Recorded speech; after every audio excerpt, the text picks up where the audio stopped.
acordo com o contexto, o que a gente falou aí durante a aula hoje, precisa olhar para trás para poder enxergar o que fazer no futuro ali. Ela evolui de acordo com o contexto, os objetivos e o que eu chamei ali de acaso dinâmico, né? Que é aquele o imprevisto que vai acontecendo ali ao longo das tomadas de decisões, que você precisa ter esse dinamismo para poder lidar com eles. É uma ideia que leva a outra até que um novo padrão se forme e a ação conduz o pensamento. A partir daí que surge a estratégia, na visão de Mintzberg. Sobre quem é o estrategista, ele destaca ali uma hierarquia no modelo mais formal, e com que essa dificuldade de transformar, às vezes, uma estratégia que está lá no setor operacional, chegar para o CEO e ser implementado dentro da empresa. Então, isso é um dos principais problemas, né? Ele não define o estrategista como o CEO ou como alguém especificamente dentro da empresa como estrategista, mas todos podem ser estrategistas.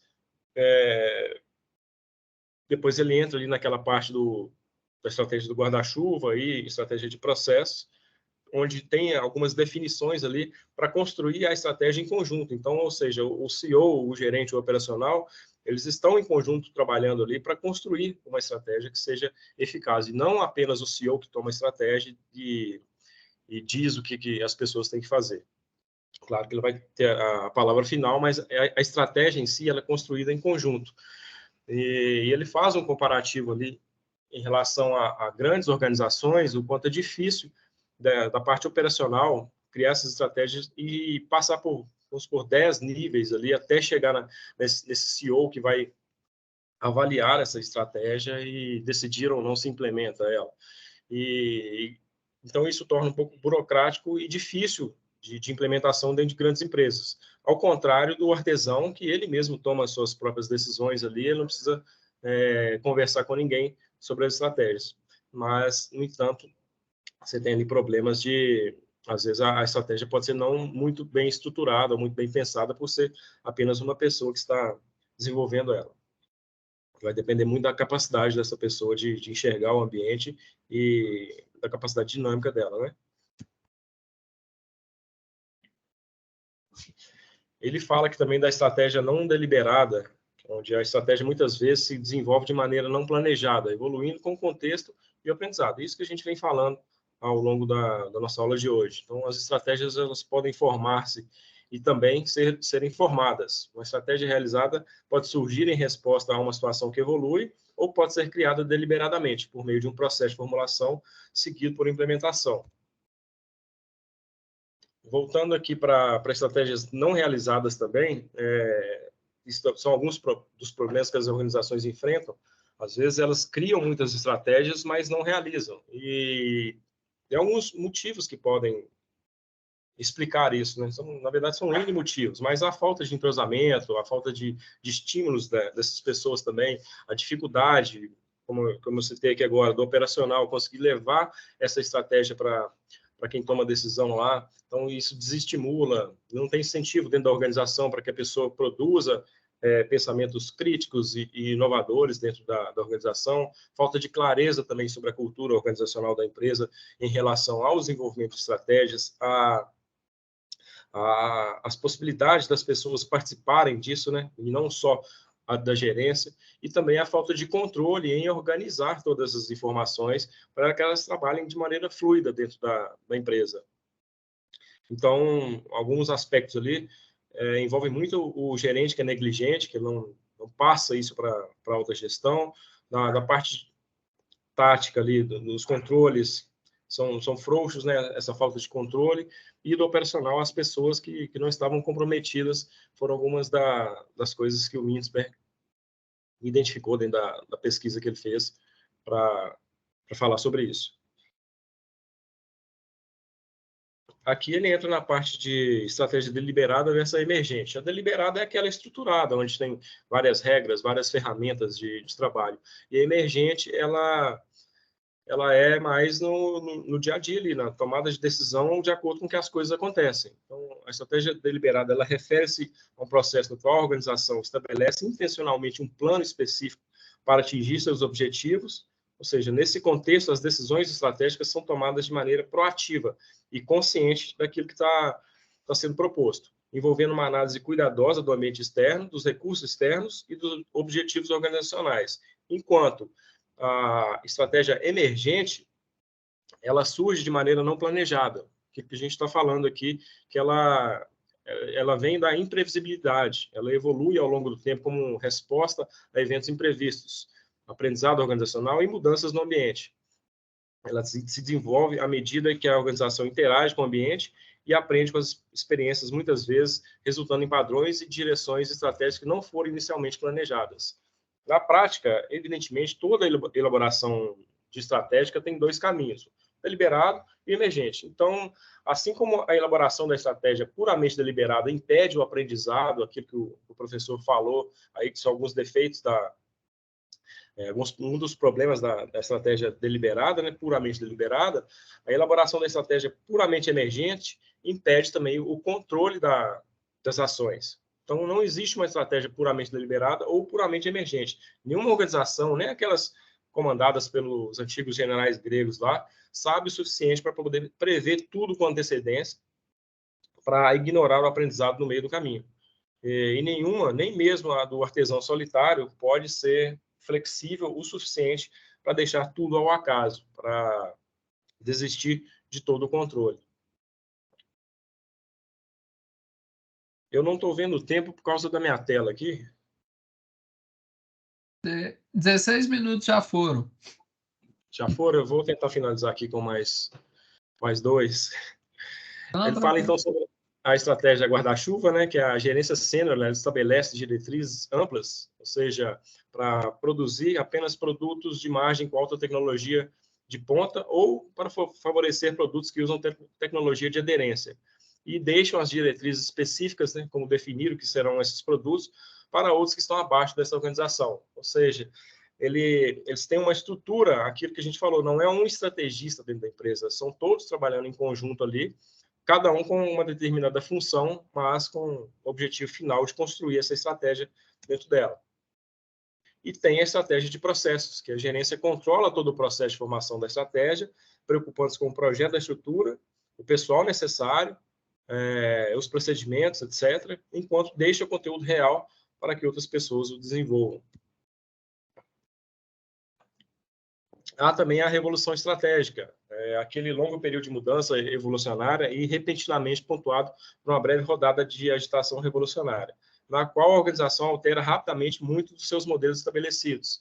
O que acontece muito é das pessoas criarem diversas pequenas estratégias que não são implementadas ali naquele momento, mas a organização, o estrategista, vamos dizer assim, que é inteligente, que consegue perceber isso, ele guarda essas estratégias para serem utilizadas no momento oportuno. Então, acontece muitas vezes de grandes organizações terem uma linha do tempo muito sem flutuações, muito perene, e, de repente, com algumas quebras, que são essas estratégias que foram elaboradas ao longo do tempo, mas que são implantadas em pontos específicos da linha do tempo da empresa. Então, isso é a revolução estratégica na visão do Mintzberg. E o estrategista, segundo Mintzberg, é o reconhecedor de padrões e um aprendiz que administra o processo estratégico. Aquilo que a gente estava falando sobre sorte lá naquela discussão que a gente teve anteriormente.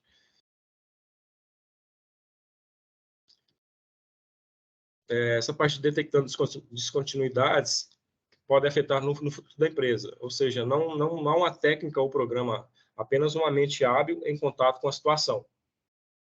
Aquilo que eu falei um pouco antes de começar a minha apresentação, que o ativo do capital humano se torna a peça mais importante ali, né, nessa área de estratégia, e não muitos recursos tangíveis. Então, você precisa de ter pessoas capacitadas para poder definir sobre as estratégias da organização. A chave para administrar a estratégia é a capacidade de detectar padrões emergentes e ajudá-los a tomar forma. E, peraí. Para finalizar aqui com uma frase do Kierkegaard, que ele observou: a vida é vivida para frente, mas entendida pelo passado. É isso. Parabéns, muito bom. Você trouxe alguma questão para compartilhar com a turma? Eu esqueci, professor, mas eu vou pensar aqui no meio das Pode considerações. deixar, pode deixar que eu sempre tenho a questão, ok? Aí eu vou até aproveitar, né, que eu esperei desde a apresentação passada para poder colocar esse ponto, tá? Que eu estava esperando justamente a Natália terminar de apresentar, e se ia apresentar, aí eu ia colocar esse ponto aqui. A Natália falou sobre eficácia operacional. Você, nessa última fala sua, estava falando, olha, existem ciclos de mudança, né? Ciclos de mudança evolutiva e ciclos de mudança radical, certo? Revolucionária, nas palavras de Mintzberg. E aí o que acontece? No ciclo de mudança evolutiva, a organização fica buscando eficiência operacional e a estratégia emergente está lá. E aí, quando acontece o momento oportuno, a estratégia emergente ela é utilizada e a organização passa por uma mudança. Aí a questão é o seguinte: como que vocês veem esses ciclos de mudança nessa perspectiva da estratégia emergente incluída naquilo que a gente estava discutindo no modelo de Porter? Não no modelo específico de Porter que eu pergunto, mas na concepção de Porter, que eficácia operacional não é o suficiente para garantir a vantagem competitiva. E o que a gente está vendo aqui é que eficácia operacional é uma condição necessária existente e com determinado momento, essa eficácia operacional é suplantada por um momento de mudança revolucionária, onde a estratégia emergente ela surge, né? E ela muda tudo, gerando diferenciação. Eu acabei respondendo a pergunta, né? A pergunta se esvaziou em si mesmo. Então, assim, eu poupei de vocês de ter que responder essa pergunta. Mas eu tenho uma outra, ok? Bom, se eu mudo o tempo todo, tá? Por exemplo, imagina a estratégia emergente, né? O que acontece se a organização tenta mudar o tempo todo? O que vocês acham? Isso, por exemplo, todo tempo eu estou mudando, eu estou me diferenciando. Todo tempo eu estou me ajustando. Todo tempo eu estou renovando as minhas habilidades e tal. O que acontece em termos geral com a organização? Isso é benéfico para a organização? É aonde a gente quer chegar? É o caminho? E aí, como é que vocês verem? Aí eu falo como gestores, ok? Não acho que é bom para a organização, porque você não consegue ter um posicionamento claro ali no mercado do que você realmente é, do que você realmente faz. E aí você se perde de novo, né? Assim, uma vez que você muda o tempo inteiro, o que você está fazendo, como você está fazendo, com quem você está fazendo e tudo mais, quem que você é no mercado? Acho que aí você se Mas o perde. ambiente não está te forçando a mudar o tempo todo? Se Eu tinha pensado adaptar, nesse contexto também, mas de uma você tem que ter mudança uma incremental. base de posicionamento que é coerente, que ela não vai mudar com o tempo. Inclusive, segundo Porter, dura 10 anos. Essa sua base tem que perdurar pelo menos 10 anos para as pessoas entenderem o que você está fazendo. Porra! 10 anos Aí nos vem anos aquele 80. esse artigo que vai falar vai criticar, você vai falar assim, as forças competitivas ainda válido, né? Modelo das forças. Imagine se ele partisse dessa frase, né? Dos 10 anos de Potter, hein? Quem for apresentar aí. Mas ok, Você entendi. está rígido no que você faz, Ah, mas aquele seu posicionamento ele é coerente durante 10 anos. Assim, até você fazer uma grande mudança, a não sei que tem uma coisa muito importante que aconteça no meio do caminho. Se ficar só mudando o tempo inteiro, ninguém vai entender o que você É. faz. Ó, tô com a que mais? Natália aí. Acho que é importante ter flexibilidade e tal, mas esse mundo também muito fluido, pós-moderno, isso aí também não tem que achar o meio do caminho aí de sobrevivência. Não dá para Sem metamorfose ambulante, não. também ninguém aguenta, né? Nem empregado, nem Ah! fornecedor e tudo mais. Olha só o que o Felipe falou. Ninguém aguenta, né? Essa frase vinha de um time mineiro, não vai aguentar? É isso? É o Atlético? Ó, Né? não Quer sei, eu dizer que torço pro América aqui, eu torço pro América. Vamos ficar tranquilo que eu não torço para time especificamente, não, tá, gente? Bom, olha Professor, Era um mas só. narrador que narrava o depende, Galo. Só deixando claro que era um narrador que narrava o Galo. Ele não vai aguentar. depende muito, professor, do ponto de vista também dos objetivos da empresa. Por exemplo, se você tem um produto que o ciclo de vida dele é muito curto, você precisa estar em constante mudança. Agora, o posicionamento da empresa, o que a empresa é, o que ela representa para o seu público, aí sim você precisa de ter uma consolidação maior de tempo. Mas se a gente estiver falando de estratégias de produto, a gente pode ter mudanças assim bem rápidas. Natália. E aí, Natália? E aí, você está falando de imagem ou você está falando de posicionamento no seu argumento, hein? De posicionamento. Seu posicionamento ele tem que ser coerente no Mas tempo. o Leonardo tá falando o seguinte, e aí, Natália, como é que funciona isso aí? Como assim? Como é que funciona isso aí? O que é um posicionamento?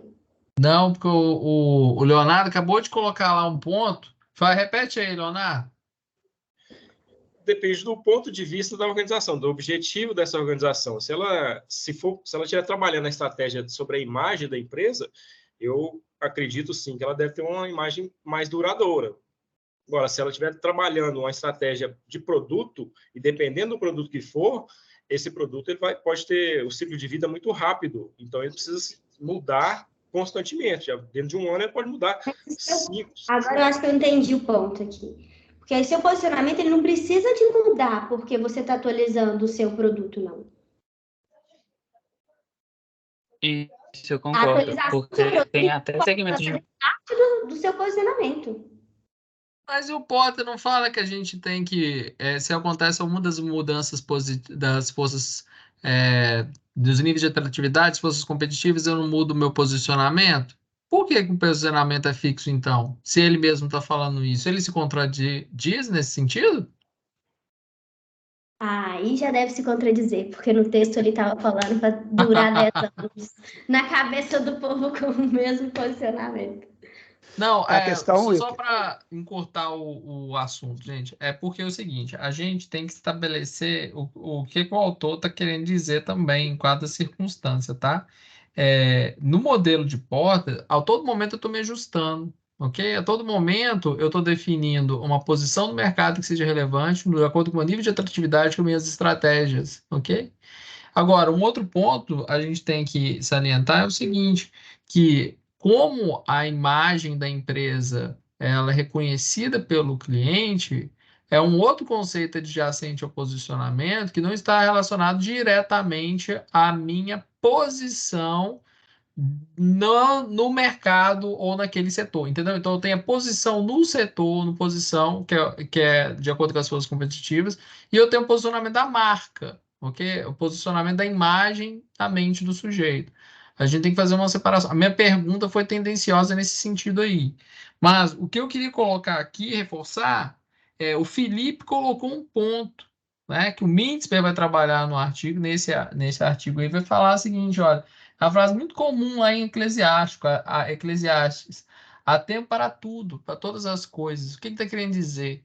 Tá? Que existem momentos de revolução e existem momentos de otimização. Por quê? Ninguém consegue, ele falou muito bem, não aguenta, ninguém aguenta mudar todo o tempo. Imagina você mudando de casa todo o tempo, imagina você mudando de fisionomia todo o tempo, ok? Então a organização ela sofre, Eisenhower vai trabalhar isso num dos artigos dela, que ele vai falar assim: existe também uma fadiga que advém da mudança. E isso acontece também em ambientes de rápida mudança, no qual eu tenho que configurar os meus recursos de uma forma dinâmica. Imagina isso nas organizações. Aí ela vai tratar lá a questão da fonte da vantagem competitiva. Mas a gente ainda está aqui na escola de aprendizado, logo depois da abordagem de Porter, trabalhando o conceito de estratégia emergente. Tá claro esse ponto que eu gostaria de deixar claro na mente de vocês? Ok? Mas eu acho que a discussão é muito interessante. Alguém quer falar mais alguma coisa aí? Que aí a gente passa para o próximo artigo.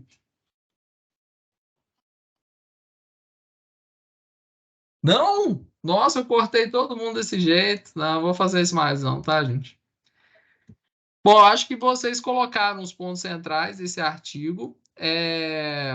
Em si, o que eu gostaria de focar aí, para não esquecer, é o conceito de estratégia emergente, muito falado pelo Leonardo, o conceito de deliberado versus deliberado favorece o controle, né?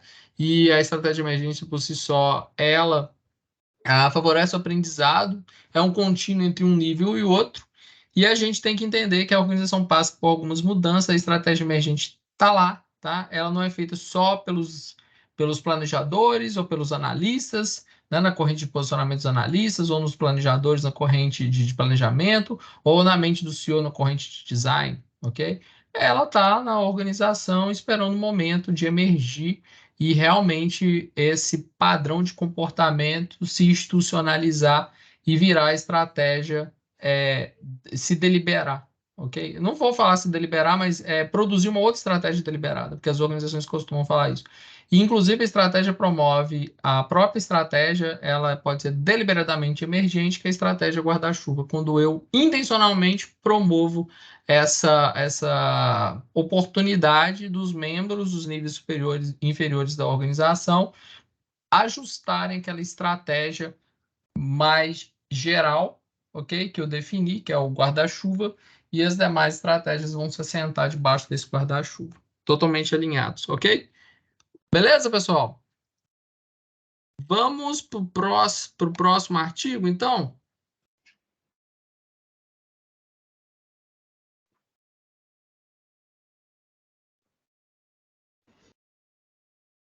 Vai ficar essa Acho que o próximo, operacional tá aí, né? Tá posto. Sim. Vocês acho que querem o saber quem que é próximo, o próximo? isso, acho que sou eu, professor. O próximo é o Lincoln com artistas, artesãos e tecnocratas. Então não sou eu. Ô, professor, então vou até pedir desculpa, porque eu fiz meu planejamento errado. Achei que seria no próximo encontro meu aqui. Ah, é? Vixe! Uai, quem que vai apresentar hoje? Só mais 2 artigos? Só para Bom, eu entender me quem que vai... programei para hoje, professor, as 5 forças. Ok. Como as forças competitivas moldam estratégia? Wagner, né? Exatamente, professor. Tá. A Camila também está aí para apresentar hoje, certo, Camila? Uhum, tô. Capacidades dinâmicas. E aí, da aula que vem, seria o Alexandre, o Felipe e quem mais? Só Alexandre e Felipe? Não. Eu, Esdras, Nuno, Esdras, eu também, semana que vem. O Edras, o Esdras, o Esdras Guilherme. e o Guilherme. E o Edilson. Não, mas tem muita gente. Ixi, Felipe. Tá quebrando a bicicleta aqui, Felipe. Mas eu tô desde o início. Não, Felipe não. É Ô, o Lincoln. O Lincoln quebrando a bicicleta nossa aqui, ó. Deixa eu ver como é que eu vou manipular esse distúrbio aqui. Só para eu entender, acho que então. vai ter que dar mais tempo para a prova. Não, mas sempre a prova não adianta, porque eu já vou comer o tempo todo a apresentação na próxima aula. Só o Lincoln, então, que deixou de apresentar hoje, e o texto do Dawkins também, né, que vai passar para a próxima aula. Aí ficaria só o Porter e a Camila para a aula de hoje. E na próxima aula a gente teria que ter todo o resto, né? Quantos textos eu coloquei aqui na próxima aula?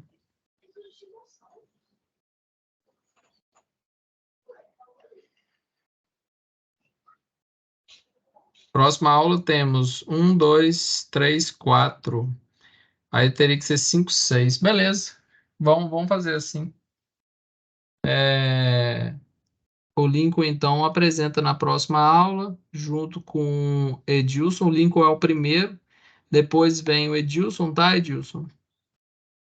Com o texto do Dawkins.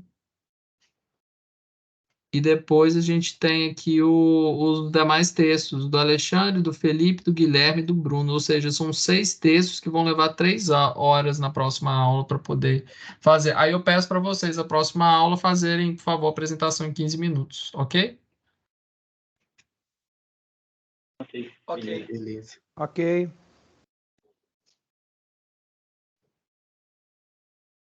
Tá vendo como existe azar? Boa sorte, né? Sorte de quem que falou que não vai apresentar, né? Vai apresentar na próxima aula, né? Azar do professor que tem que se desdobrar aí na próxima aula. Mas vamos lá. Vamos para o próximo que vai apresentar. É o das forças competitivas. É o Wagner. Sou E eu. depois a Camila. E aí a gente faz o Smith Corona, beleza. Tá? A gente debate do Smith Corona. Ok, Wagner. Fica à vontade. Ô, gente, vocês têm alguma dúvida? Só lembrando, tá? Na próxima aula, vocês precisam produzir a resenha também, tá? Dos dois últimos artigos em amarelo lá que eu grifei lá no programa, tá? Então, eu tenho a resenha do Smith Corona, eu tenho a resenha dos sistemas de crise, ok, gente? Super importante aí, super emergente, né? O assunto de crise, a gente precisa ver no Oriente Médio e tal. Na próxima aula, a gente, inclusive, vai falar um pouco disso. Ok? Ô, Wagner, fica à vontade, meu cara. Ok. Bom, vocês estão vendo aí minha tela, né? Tá tudo certinho, beleza? Ok. Nossa apresentação, então, eu vou falar sobre como as forças competitivas moldam a estratégia. É um artigo de Porter. É importante, na hora que a gente está lendo e falando sobre, estudando sobre isso, vamos lembrar que isso foi escrito em 1979, né? Não adianta a gente querer olhar para esse artigo com os olhos que a gente tem da nossa realidade de hoje. Então, sempre fazendo essa referência aí de tempo, que eu acho que ela é bastante pertinente. A apresentação ela vai passar aí por essas 4 fases, etapas aí, né? Então, eu vou ter uma introdução, que é a própria introdução do texto, vou falar um pouquinho. Aí eu entro nas 5 forças, né? Na própria introdução eu já mostro, já falo quais são, e aí o que caracterizam essas 5 forças de Porter. Depois eu tenho a formulação da estratégia, também de acordo com o artigo, e a conclusão, que também é a conclusão do artigo, tá certo? Então, falando aí na introdução, aqui, o autor, então, dentro do artigo dele, ele identifica quais seriam essas 5 forças básicas que determinam o estado de competição de um determinado setor. E aí, com base nessa identificação, ele vai enfatizando a importância, né, de se buscar posições estratégicas, posições na empresa que permitam que essa empresa, que a organização, possa se defender ou, né, influenciar essas forças de maneira a tirar proveito disso na sua operação. Usando o conhecimento das fontes para desenvolver, então, as estratégias que seriam eficazes, identificando oportunidades e ameaças aí dentro do setor que você está atuando. Essa imagenzinha, não sei se vocês conseguem ver as letras aqui, porque ficou pequena. Essa imagem, essa figura, ela foi tirada do próprio artigo, e se a gente olhar ela em detalhe, eu conseguiria fazer minha apresentação toda só com esse slide. Então, eu conseguiria aqui, ele está identificando as 5 forças, ele está, dentro da identificação dessas 5 forças, ele está caracterizando nessa imagem o que é cada uma dessas 5 forças. Então, seria perfeitamente possível a gente fazer essa apresentação toda, só com essa imagem aqui, a gente conseguiria fazer. Obviamente, que eu tenho mais slides, que é exatamente para poder o professor ver que eu também li o artigo, estudei e tal, né? Então, vamos lá. As 5 forças, falando rapidamente quais seriam as 5 forças e depois entrando em cada uma delas. Primeiro, a ameaça de novos entrantes, né, que seriam as barreiras de entrada.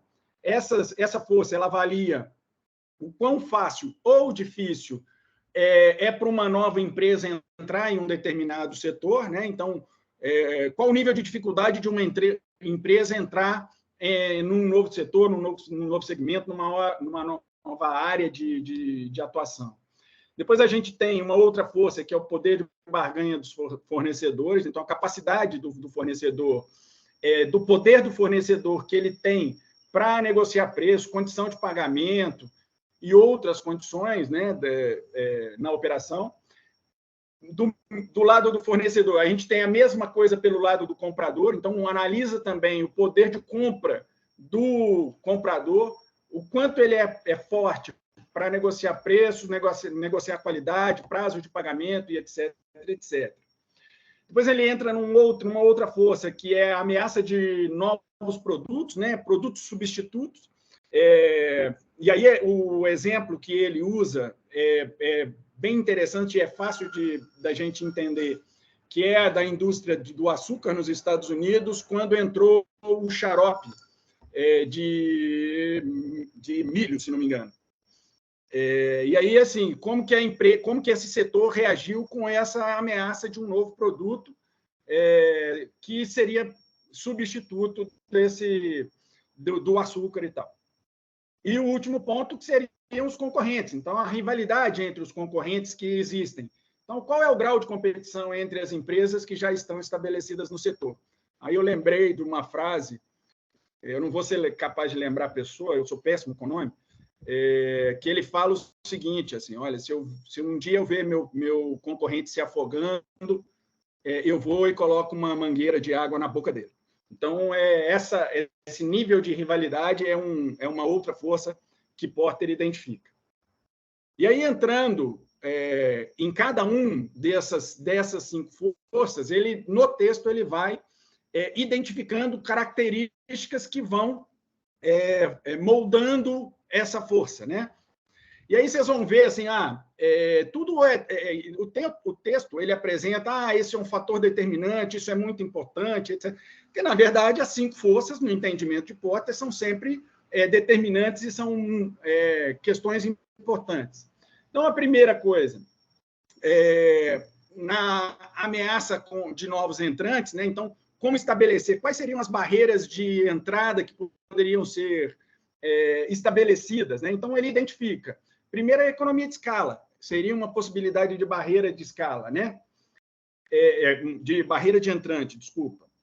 As empresas estabelecidas têm vantagem em custo devido à produção em larga escala. E isso, obviamente, dificulta a entrada de novos competidores que precisam entrar nesse mercado, né? Então, para entrar nisso, ele teria de aceitar uma desvantagem, por exemplo, de custo, né? Porque ele não tem a economia de escala. A diferenciação de produto é um outro fator que identifica. A criação de uma identificação de uma marca forte, ela dificulta a entrada, já que os novos concorrentes precisam gastar mais, né, consideravelmente mais dinheiro para conquistar a lealdade dos clientes, né? Então, a gente vê aí setores como refrigerante, cosmético, ele cita lá como exemplos dessa questão da lealdade. Exigência de capital, então a necessidade de dinheiro, resumidamente, né? A necessidade de dinheiro para fazer os investimentos e tal pode ser uma barreira de entrada. Então, quanto mais capital exigido, maior a dificuldade de uma determinada empresa entrar naquele mercado. E tem as desvantagens de custo, independentemente do tamanho. Então, empresas estabelecidas podem ter vantagens de custo que não estão disponíveis para novos concorrentes. Aí, obviamente, independente do tamanho. Isso pode incluir, por exemplo, os efeitos de curva de aprendizado, tecnologia, uma determinada tecnologia privada, um acesso privilegiado a um determinado tipo de matéria-prima, então, às vezes, deslocalização, esse tipo de coisa, que pode fazer com que a empresa tenha um acesso privilegiado e tal. Acesso a canais de distribuição, esse é bastante óbvio, né? Uma empresa que já está estabelecida, ela tem já o canal de distribuição dela estabelecido, e para uma nova empresa conquistar esses canais de distribuição fica muito difícil. E aí entra também a questão de políticas governamentais, então regulações, licenciamento, restrição de acesso à matéria-prima, todas essas políticas governamentais podem também ser barreiras de entrada e dificultar assim a entrada de novos entrantes. Aí ele vai falando assim, cada uma dessas barreiras desempenha um papel crucial e etc. E aí no texto ele fala sobre as condições mutantes, que para nós é muito óbvio agora, né? Nós falarmos em condições mutantes, né? Mas em 1979 ele identificou, primeiro, que a ameaça é dinâmica, então ela vai variar conforme as condições do ambiente. Então, término de patente pode alterar uma barreira, tornando o mercado mais acessível ou menos. E decisões estratégicas tomadas por uma parte significativa do setor podem também ter um impacto significativo naquele setor. Então, um grupo de empresas que seja dominante naquele setor, as decisões dela podem influenciar nesse segmento, né? Então, são condições que são mutantes. Hoje a gente percebe isso claramente, mas lá, em 79, isso não era tão evidente assim. Aí a gente entra na questão dos fornecedores e dos compradores poderosos. E aí ele identifica, né, as características que tornam um grupo de fornecedor que ele é considerado poderoso, ele tem um alto poder de barganha. Então, as características são, primeiro, esse setor é dominado por poucas empresas fornecedoras, né? E mais concentrado, ele é mais concentrado do que o setor que aqueles fornecedores atendem, né? Então, isso é uma característica. Oferece produtos únicos, diferenciados ou com custo de mudança alto para os compradores, tá? Então, isso é um outro ponto que caracteriza os fornecedores poderosos.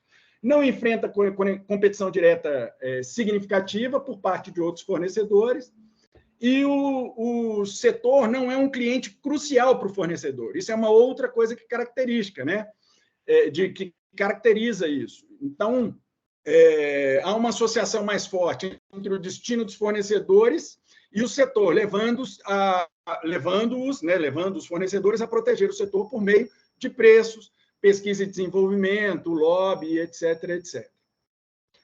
Falando agora, então, do poder de barganha dos compradores, né? O que é que faz um comprador, o segmento comprador ser poderoso?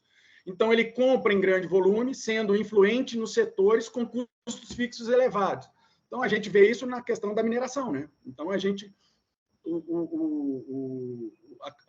quem está comprando minério tem normalmente... aí, talvez esse não seja um exemplo bom, porque mineradoras também são bastante poderosas. Tá? Então, mas vamos lá. Então, quando se compra em grande volume de um determinado fornecedor, você consegue ter uma influência maior. Você também tem... se você adquire produtos padronizados que não são diferenciados, você acaba jogando os fornecedores, uma empresa contra a outra, né? Então, isso também torna o comprador mais poderoso. Comprar produtos que são componentes que não comprar produtos que são componentes significativos de seus produtos, né? Então, na verdade, estabelecer que aquele componente ele é importante no seu processo.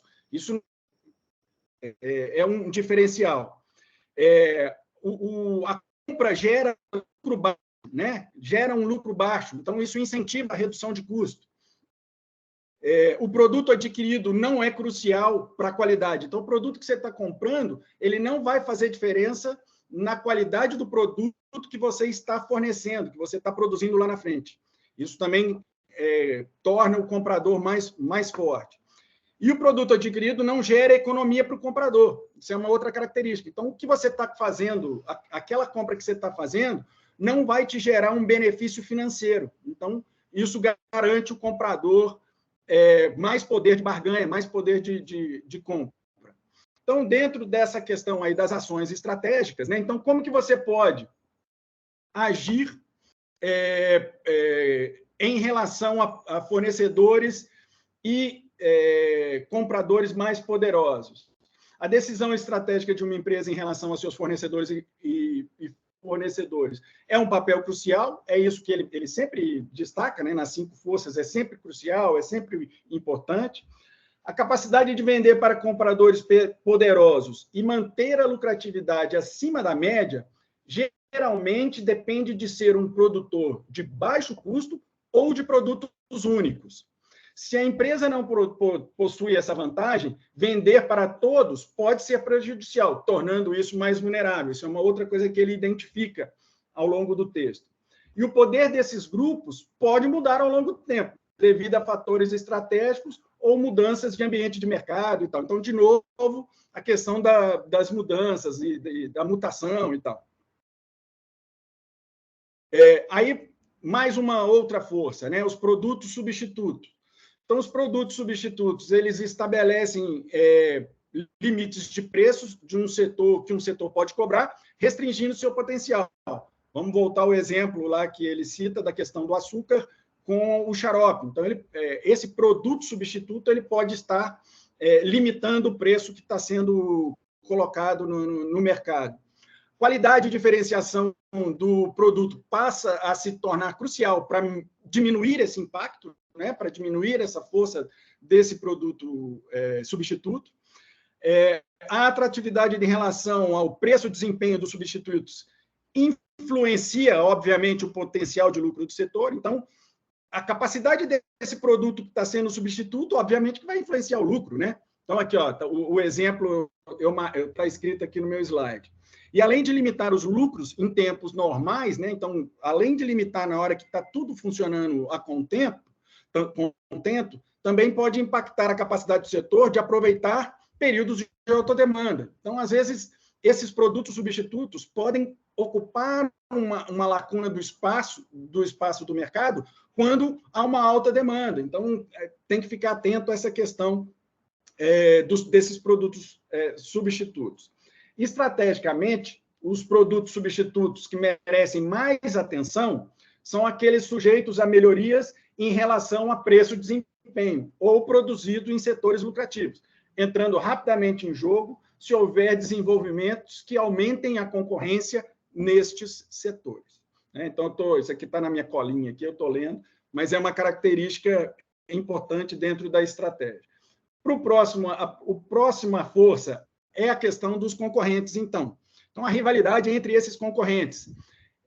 Como que essa rivalidade ela se manifesta? Ela através de manobras que vão posicionar as empresas frente à concorrência. Então, preço, lançamento de novo produto, características de guerra de propaganda, e etc.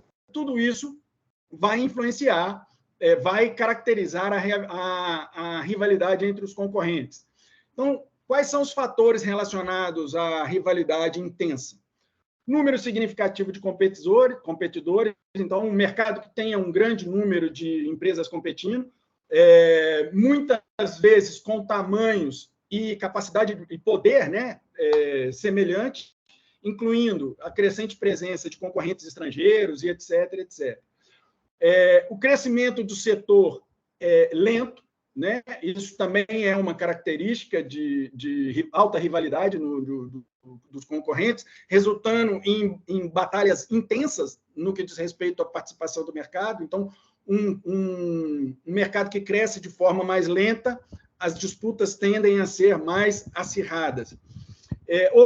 Outra questão, a falta de diferenciação nos custos de mudança, a falta de diferenciação ou custos de mudança,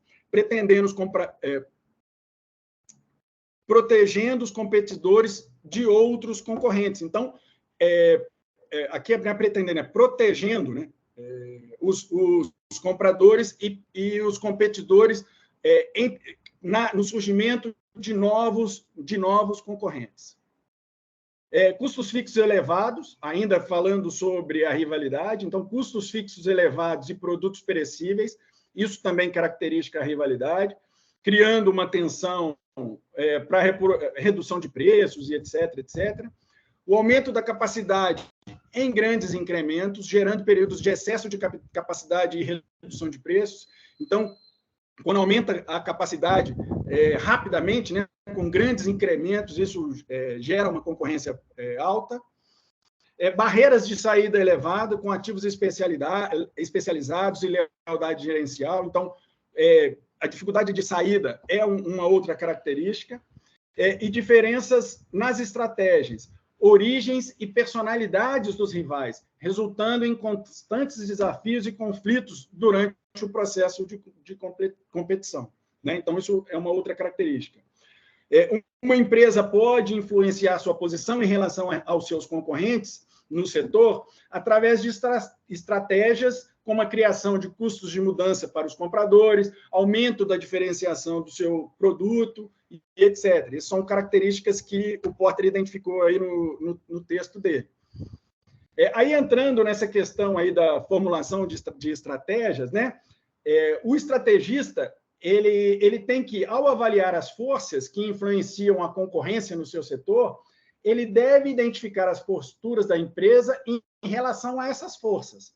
Isso envolve compreender a posição da empresa em relação aos seus substitutos e as barreiras de entrada.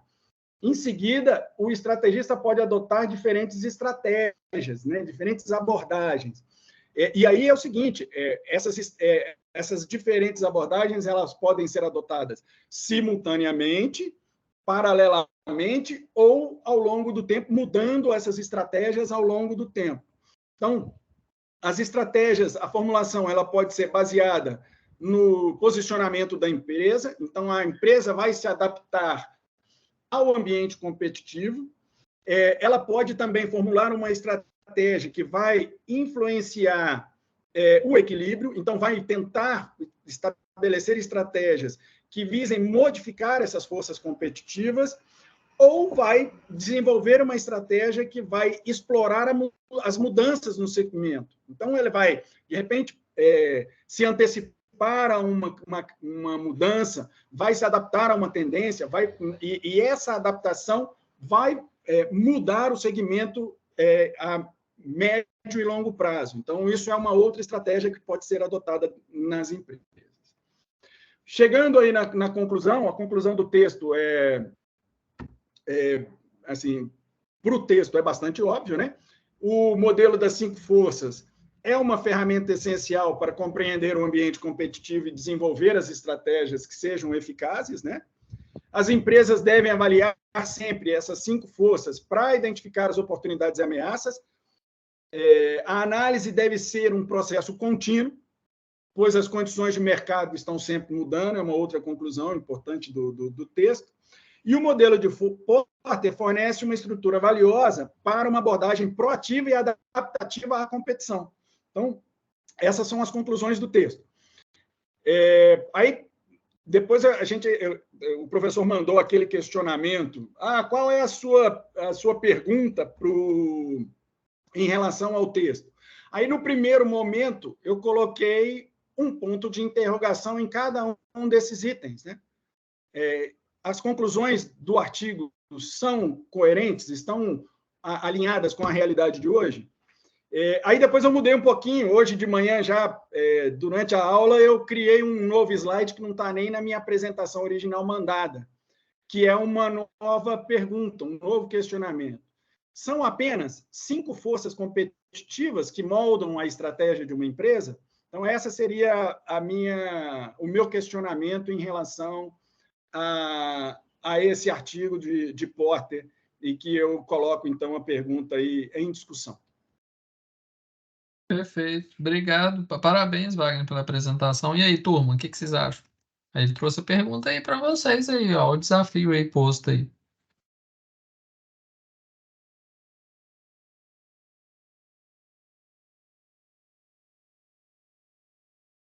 Se ninguém falar, eu vou escolher.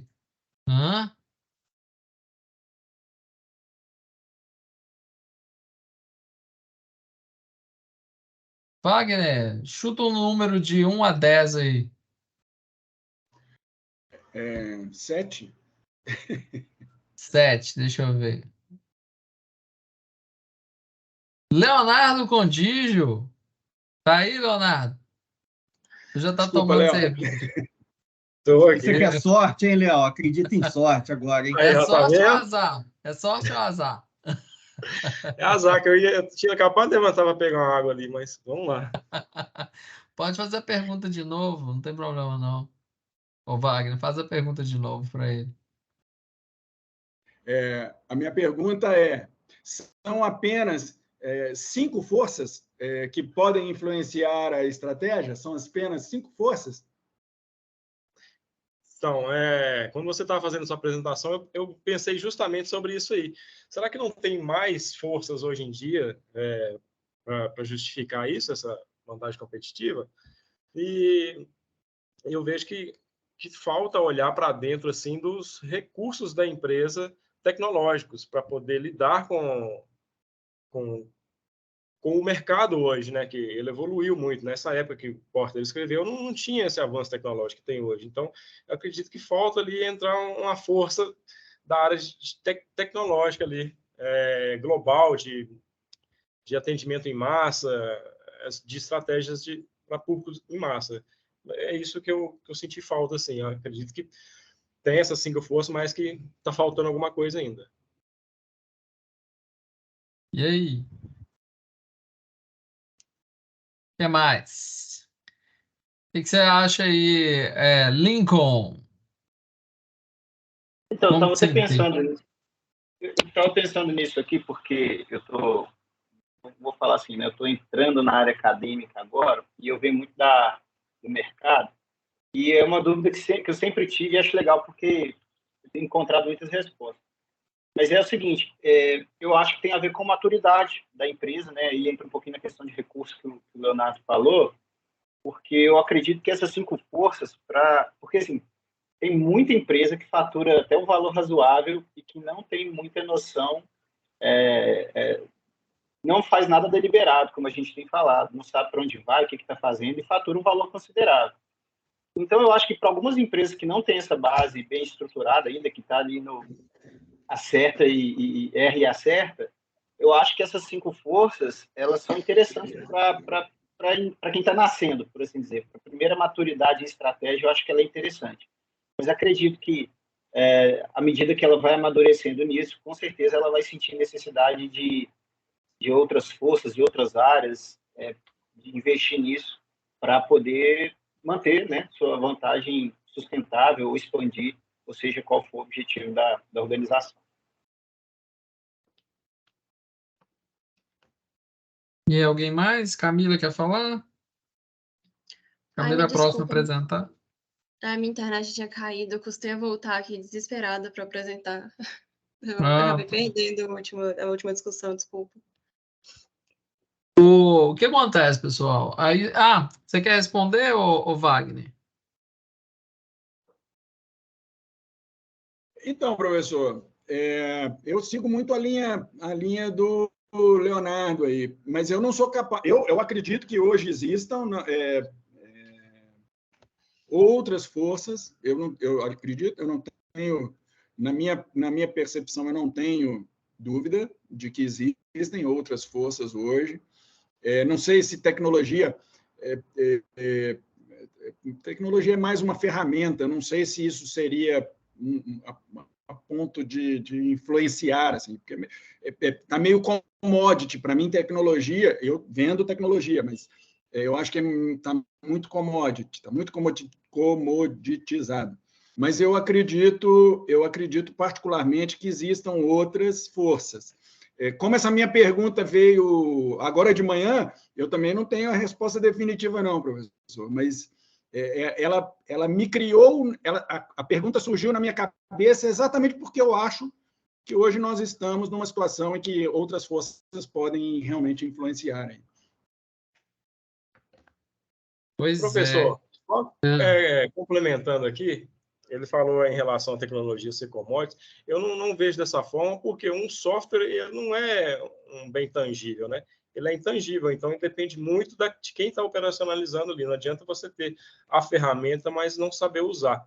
É só uma opinião minha mesmo, assim. Não, legal. Assim, vamos só pensar aqui, gente. Que pena que é o Edilson que ia apresentar o artigo do Dawkins, né? Mas ele vai ficar para a próxima aula, que ele ia realmente casar perfeitamente com esse artigo aí, por isso estava no plano. Bom, fato é que eu acho que se alguém não tivesse escrito isso, vocês poderiam desenvolver um artigo sobre isso. Por quê? se falar duas das variáveis que o Dawkins vai trabalhar no artigo dele, tá? Se as forças competitivas de Porter ainda são aplicáveis. E vocês falaram justamente uma questão governamental, né? Isso, inclusive, é uma das principais críticas ao modelo de Porter, a atualidade, a, a atualidade a empregabilidade, né? Eu vou citar, vou colocar esse termo, do modelo Porter nos parâmetros, nos moldes atuais, ok? Usabilidade. Eu falo assim, ele não é atual o suficiente porque ele não possui a característica do governo, ok? Ele não trabalha a questão do governo, da desregulamentação do governo, que o Dawkins vai trabalhar no artigo dele, tá? Então, ele é aplicável, sim, mas vocês vão ver no texto de Dawkins, se vocês forem ler também, que ele também vai trabalhar essa questão. Uma outra variável que ele trabalha é digitalização, ok? Que a gente tem um fenômeno da tecnologia aliada à digitalização, a gente tem desregulamentação dos governos e a gente tem a globalização, tá? É uma crítica que Dawkins faz ao modelo de Porter, porque o Porter ele não trabalha especificamente, mas o Dawkins ele vai colocar, e vocês vão ver na próxima aula, na apresentação, que ele fala assim, olha, não é necessário incluir e chamar isso de novas forças, mas dentro da análise das forças competitivas, essas variáveis são necessárias de serem refletidas. Entendem? Então, a gente tem esses três elementos substanciais dentro do modelo de Porter que são criticados atualmente, basicamente. Mas veja, é uma abordagem da década de 80 que ainda é aplicável, mas ela carece de alguns ajustes. Inclusive, gente, o Porter, ele tem escrito recentemente várias obras que tentam ampliar a perspectiva corrente que ele propõe, né, a visão que ele propõe, conforme as contribuições de outras escolas, ok? Da visão baseada em recursos, ele tenta tratar mais a questão da cadeia de valor. Então, os autores, imagina, você é o Porter, ok? Uma série de pessoas começam a escrever e você vê também o dinamismo do ambiente acontecendo, né? Aí ele tem um esforço da parte dele de tentar promover alguns ajustes e ampliar ainda alguns conceitos que ele trabalha na década de 80, tá? E um ponto que eu queria colocar agora de reflexão é o seguinte: imagina só, vocês colocaram lá a questão, né, de força, se essas forças são suficientes ou não. Eu não vou colocar a força aqui em si se é suficiente, mas em cima dessa força, o que acontece se o mercado é um mercado muito volátil, muito instável, de mudanças tecnológicas a todo tempo? Como que fica o trabalho dessas forças? Porque até então nós estamos falando vamos usar o modelo das forças competitivas, essas 5 forças, para entender, analisar as variáveis ambientais, as oportunidades que eu tenho, a estrutura daquele setor. Eu vou dar um olhar para a minha cadeia de valor e para as estratégias genéricas existentes, vou determinar qual seria a aplicabilidade estratégica e qual seria minha gama de ativos, de recursos que eu vou utilizar para poder posicionar a empresa para adquirir uma vantagem competitiva, ou seja, gerar valor superior aos meus concorrentes. Concepção de Porter. Aí, como que se dá esse processo, gente, num ambiente de rápida mudança? Todo momento eu tenho que ficar olhando para a estrutura de mercado, mas o mercado, ele imagina como se fosse um mercado que ele se institui e ele desaparece muito rápido. Ok? Por exemplo, os meus competidores, meus fornecedores, eu tenho com fornecedores hoje que me fornecem um determinado produto, um set de fornecedores, mas ele se desmancha de uma forma muito rápida, que os produtos mudam e eu preciso de renovar minha carteira de produtos, vou renovar meu portfólio da Bill of Material, da estrutura, da distinta base daquele produto, e essa lista básica do produto vai se modificar, os meus fornecedores vão se modificar. Logo, minha barganha, meu poder de barganha com os meus fornecedores vão mudar todo o tempo. E ao mesmo tempo que eu instituo novos produtos, a minha gama de clientes pode mudar, porque pode ser que eu tenha que mudar os meus produtos de uma forma tão rápida, tão aderente ao mercado, que novos tipos de clientes surgem a todo o momento. Imagine uma inovação disruptiva de novo mercado em que eu crio novos mercados, né? Christensen trabalha muito essa questão de inovação disruptiva low-end, low market em new market e low-end. New market no sentido de criar um novo mercado, low-end no sentido de gerar para um determinado mercado negligenciado pelos operadores históricos, pelos operadores mainstream, uma solução, um produto que apresenta os benefícios suficientes para aquele mercado, porém com custo inferior. Okay? Imagina você tem uma empresa de tecnologia que seja qualquer outro ramo que trabalha esquisito, que existem mercados de high velocity, muito rápidos, muito dinâmicos. Como que eu aplico o modelo? Será que esse modelo é válido? Será que é válido? Se é válido, como que eu faço isso? E, ao mesmo tempo, a gente acabou de falar de estresse. Estresse organizacional, né? A organização tem que mudar todo o tempo e, ao teu momento, gera fadiga organizacional. E se a fadiga organizacional é um redutor de desempenho, então eu tenho meu desempenho reduzido a todo momento em detrimento da mudança constante, em detrimento de um diferencial estratégico. E aí? Reflexão de sábado de manhã. O que vocês acham? O artigo é simples, mas eu coloquei uma pergunta de fronteira. Mas a velocidade da mudança ela está intimamente ligada com a velocidade da sua mudança de estratégia também. Então, se você tem um mercado dinâmico, a sua estratégia tem que acompanhar a dinamicidade do seu mercado, senão, então, uma coisa está trabalhando junto com a outra. Eu não consigo, por mais dinâmico que seja, eu não consigo enxergar que você se você não for capaz de manter a velocidade da mudança da sua estratégia, você está fora mesmo. É uma característica. Então, a velocidade de um está intrinsecamente ligada à velocidade do outro. Não tem jeito das coisas não funcionarem em conjunto.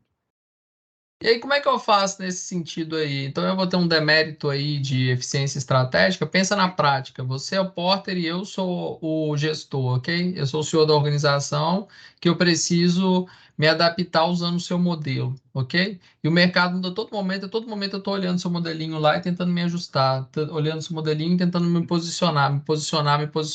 E cada posição que eu gero de mudança gera um estresse organizacional e reduz a minha eficiência, a minha eficácia operacional. E aí? Como é que funciona tem que ter isso? calma, né, professor? Também não pode se afobar, não. As coisas têm um tempo, né? A gente ainda está tentando entender o que aconteceu na Revolução Francesa, né? Tem coisa que toma tempo, tem coisa que é rápido. As coisas também no mundo não fluem. Agora é isso, agora é aquilo. Aí você fica até como é que é? Com a cabeça, né? Cria toda uma complexidade aí para ajustar, fica paranoico. Então eu acho que tem que saber assim, o que é novidade, o que é tendência, tentar observar isso. Senão, até faz spin-off, se for o caso, mantém o teu negócio de uma forma e monta uma outra empresa para atender determinadas tendências, porque tem um risco de estar tão atrás e também tem o risco de estar muito à frente. A Apple não foi a primeira a fazer o iPad, né? Já teve tablets antes, né?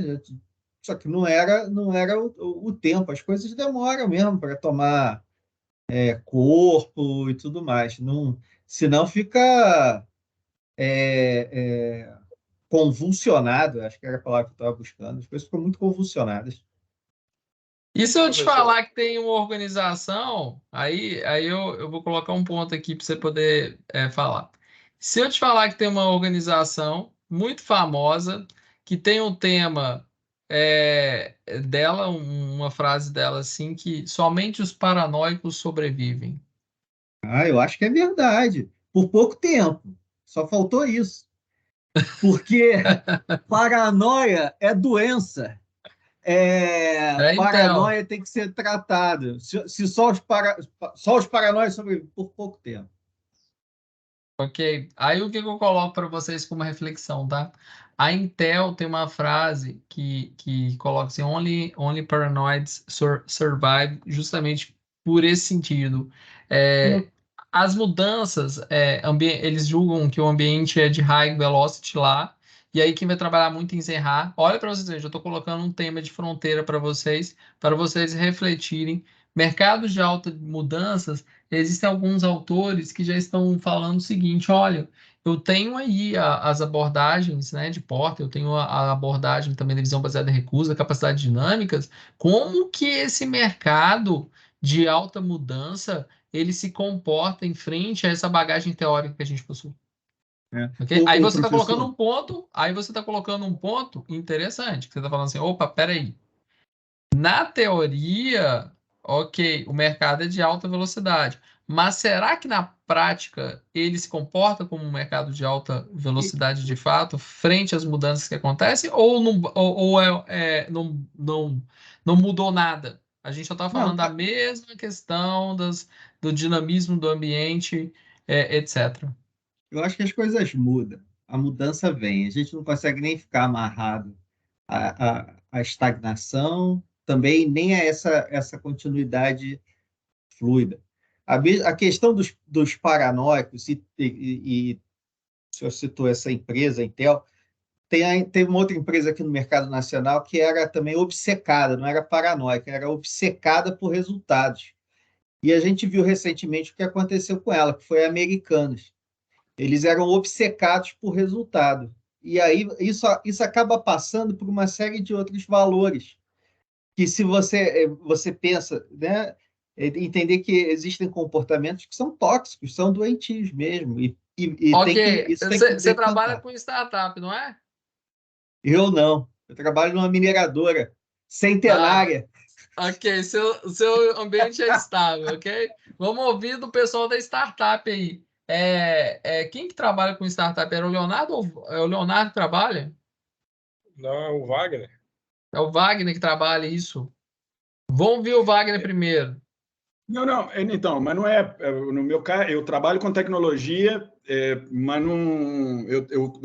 Meus concorrentes são startups, eu não sou mais, não. Acho que é o Bruno. Mas eu queria só fazer. Na verdade, eu levantei a mãozinha para fazer um comentário, porque na hora que o senhor falou da Intel, me veio. Eu já estava discutindo assim, mentalmente essa questão da velocidade, mas na hora que o senhor deu o exemplo da Intel, me gerou uma outra coisa. A velocidade das mudanças da Intel no final da década de 90 e início dos anos 2000 eram muito maiores do que são hoje. A velocidade de mudança que a Intel vive hoje é mais lenta do que era há 20 anos atrás. E parece paradoxal isso, mas é fato, para o mercado da Intel, não o mercado que usufrui da Intel, ok? Não o comprador. Para esse pode estar coisa, mas a velocidade que a Intel viveu no final da década de 90 contra os próprios concorrentes dela e início dos anos 2000, hoje é menor. Então, talvez por uma adoção paranoica dela. Vem a questão. Aí, gente, isso tudo é oportunidade de pesquisa aí. Será que a velocidade, né, se a gente fizer uma pesquisa hoje, ela está maior, está menor? Como é que se comporta? Será que é mais na perspectiva aí que o Felipe estava falando, né, que não é assim bem que acontece? Enfim. Fala, Leonardo. Professor, uma observação aqui, essa velocidade eu até concordo com o Wagner aí. Ela tem que ser semelhante à velocidade que o seu público está. Não adianta você tentar acompanhar o mercado, a velocidade do mercado. Você vai acompanhar a velocidade que o seu público está evoluindo. Por exemplo, a troca de fita cassete para CD, para depois DVD, para depois pendrive. Isso você tem que acompanhar essa velocidade ali, que era o seu negócio. Não interessa se o mercado paralelo ali está mudando rapidamente. Como é que o seu mercado está se movimentando? Acredito que seja mais nisso. Por exemplo, até o que a Natália falou ali da padaria, que ela muda todo mês ali, ela muda a temática, ela muda os lanches, muda tudo. Ou seja, apesar de ser uma padaria, você não sabe qual o lanche que vai ter ali. Então, ela tá sempre... muda tudo, Vamos não. ver o que Não o muda Felipe tudo, aí. não. O Bruno, Leonardo. Desculpa, professor. Desculpa cortar, mas até porque o público não é padaria, acho que é negócio de lanche, mas o público dela está acostumado com essa velocidade. Ele quer mudança. Ele é o público do TikTok. Ele é o público Eu estou do pensando Instagram. como se fosse uma mudança do negócio como um todo, mas eu acho que é uma mudança incremental. Você tem coisas fixas, você tem coisas que são essa mudança ela faz parte da própria estratégia. Não passa a vender tijolo, continua vendendo lanche, pô. Beleza. Mesmo Porque, assim, até professor, esses lanches última têm uma observação. parte estática que fidelizou ali, que há anos vendem a mesma coisa, e uma parte do cardápio é variada, para atrair os novos curiosos ali temáticos, entendeu? Então não é uma mudança. Até né? porque, Vai professor, começar a vamos lá, vender uma última observação aqui. O Porter ele não delimita ali um prazo para essa velocidade de mudança. Então, isso está muito intrínseco dentro da cabeça das organizações. Ele não fala que a mudança é muito rápida se você mudar semanalmente ou anualmente. Claro. Então, depende muito aí. Eu tenho um ponto, talvez seja até um pouco polêmico. Eu consegui enxergar que não conseguem acompanhar as evoluções. As grandes empresas cada vez menos conseguem acompanhar. E uma leitura que eu faço disso é a quantidade de M&A que vem acontecendo.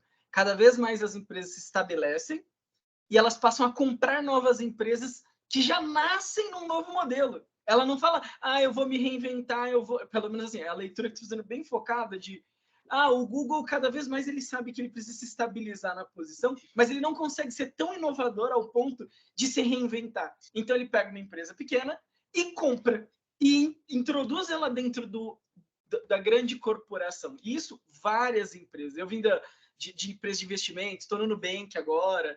As grandes empresas começam a enxergar essa mudança, entendendo que elas não conseguem acompanhar, porque desgasta, e aí é um pouco do que a Camila falou, do que a Natália falou, existe um desgaste muito grande em fazer essas mudanças e, aparentemente, falando de mercado financeiro, sai mais barato comprar uma que se destacou e agregar e trazê-la para dentro da sua incubadora, aprender com eles, começar por um pouco da sua cultura, mas não travar, deixar que ela não siga, inclusive, os seus processos. Estou falando porque eu vim da Toro Investimentos, corretora, foi comprado pelo Santander, a mesma coisa a XP pelo Itaú, é um modelo tão diferente e tão inovador que a empresa não consegue se desenvolver e mudar todas as suas forças para evoluir. Ela literalmente compra outra e evolui com isso. Só para a gente avançar aqui e concluir, aí fala aí agora o Felipe, o Wagner, eu vou colocar meus pontos em cima, tá? Tá bom. Só para colocar em questão a temporalidade. Nós discutimos ontem na aula também essa questão da praxeologia do Bourdieu, de como as coisas acontecem, análise do tempo e tudo mais. Quando o mercado começa um novo mercado, só para eu pegar o exemplo do colega, do Léo, ele disse lá, quando acabou a fita cassete, mudou para o CD. Não foi de uma hora para outra que todo mundo parou de comprar fita cassete, não. Foi gradual. E assim, há quem discuta que o negócio não é fita cassete, o negócio não é CD, o negócio é música. Então, tem aí uns overlaps. Assim, as coisas não têm uma ruptura imediata. Inventamos o avião, mas continuamos viajando de carro, de barco, de não sei. Então, tem aí uma faixa onde as tecnologias convivem e não necessariamente se eliminam de forma imediata. Só essa questão da temporalidade. Okay. Eu vou ficar quieto agora, até o final da aula. Lincoln? Não, tá legal. Lincoln? Na verdade, eu tinha levantado a mão na hora que o Bruno falou da comentar que eu vi uma entrevista do líder, presidente CEO, com o nome do Bradesco, perguntaram sobre essas movimentações de fintech, né? O que o Bradesco estava se movimentando para inovar. Aí ele falou assim, nada, a gente vai esperar ver quem vai crescer aí e a gente toma a decisão. Então, foi exatamente o que o Bruno falou, achei interessante isso.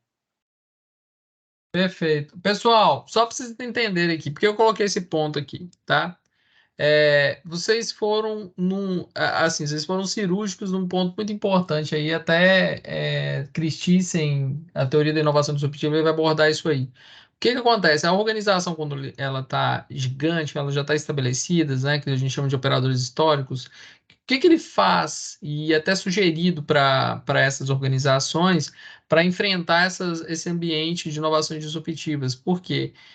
Inovação disruptiva, ela entra no mercado negligenciados pelos operadores históricos. Vocês falaram que tem um período de transição, realmente tem um período de transição, tem até um artigo meu que trabalha sobre essa questão da sexta onda, são as ondas de Kondratiev, que a gente tem de ciclos de desenvolvimento econômico, e no cerne dessas ondas de Kondratiev, geralmente a gente tem a destruição criativa acontecendo e a inovação disruptiva como o seu período anterior, ok? Depois a gente pode falar mais sobre isso, mas o que eu quero deixar é o seguinte: o que as empresas fazem? Elas criam organizações para enfrentar essas inovações, ou seja, continua com o produto tradicional, ok? E elas geram organizações específicas para desenvolver inovações disruptivas dentro dessas organizações. Aí vocês citaram, olha, eu posso fazer através de aquisição. Aí eu coloco um ponto: aquisição não é comprar um recurso? E aí a Camila vai falar agora de compra de recurso, ok? Isso aí não é capacidade dinâmica?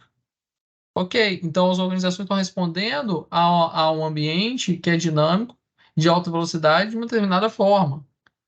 Logo, se ela está respondendo dessa forma, eu consigo explicar tudo a partir somente de um modelo, né? Modelinho das 5 forças, não dá para a gente explicar. Nem eu posso explicar através da teoria da capacidade dinâmica todos os elementos que eu encontro na teoria de Porter, ok?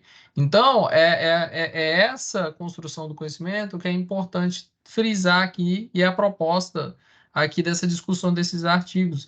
Vocês vão olhar que eles se complementam e eles estão ajustados a um determinado contexto em qual eu estou vivendo, que eu vou ajustar essas lentes, ok? Mas, assim, eu acho muito interessante essa construção que vocês fizeram, e foi isso mesmo que eu tentei promover, essa questão dos paranoicos, né? E a gente vai ver que tem autor que está trabalhando isso. Na próxima aula eu vou abordar mais sobre isso ainda, que é Zerra vai trabalhar sobre esse contexto. Mas, veja, a realidade ela está posta, ela é atual, e esses ambientes, a gente está vivendo, por exemplo, teorias que tentam trabalhar a complexidade, teoria do caos, ok? Teoria dos sistemas complexos, para tentar entender o seguinte: olha, eu tenho vantagem competitiva sustentável, ela existe, aí tem alguns autores que vão trabalhar, eu tenho vantagem competitiva, ela é sustentável ou ela é temporária? Ok? Nós vamos falar muito sobre isso. E aí, como é que eu consigo enfrentar, eu consigo abarcar essas teorias? Alguma teoria explica ou não? Ok? Aí isso aí é tema para a próxima aula, inclusive. Alguém quer falar mais alguma coisa antes da Camila? Camila, eu acho que já pode ir projetando, por favor. Tenta fazer em 15 minutos, tá, Camila, por favor? Porque a Camila, ela vai apresentar um texto das capacidades dinâmicas, mas a gente tem um outro texto também que vai ser apresentado na próxima aula. E aí eu vou conseguir fazer o fechamento de ambos os textos. Tanto trabalhar a questão aí se as forças competitivas são atuais ainda ou não, as forças de Porter, como tratar o texto das capacidades dinâmicas e das vantagens temporárias, que a gente tem vantagens competitivas temporárias, que é o Alexandre que vai apresentar. Ok? Pessoal, tranquilo aí? Legal a construção. Pode, Camila. Por favor. Eu vou apresentar o artigo Capacidades Dinâmicas, o que são e como identificá-las. A introdução dele, basicamente, o objetivo é fazer uma coletânea de várias definições que outros autores tenham, que normalmente não convergem entre si ou convergem, mas são muito espaçadas. Então, o objetivo desse artigo é fazer uma revisão e ter uma definição, não diria melhor, mas mais completa do que são capacidades dinâmicas. Então, esse artigo ele é estruturado em revisão bibliográfica, a proposta de síntese e a conclusão. Então, na revisão bibliográfica, eles começam com o que são as capacidades dinâmicas. E aí são apresentados vários pontos de vista de vários autores diferentes, até que se chega que é a capacidade que é baseada em decisões, comportamentos, habilidades, rotinas, processos, mecanismos de aprendizagem, governança de conhecimento, que são voltados para as mudanças e as inovações que acontecem.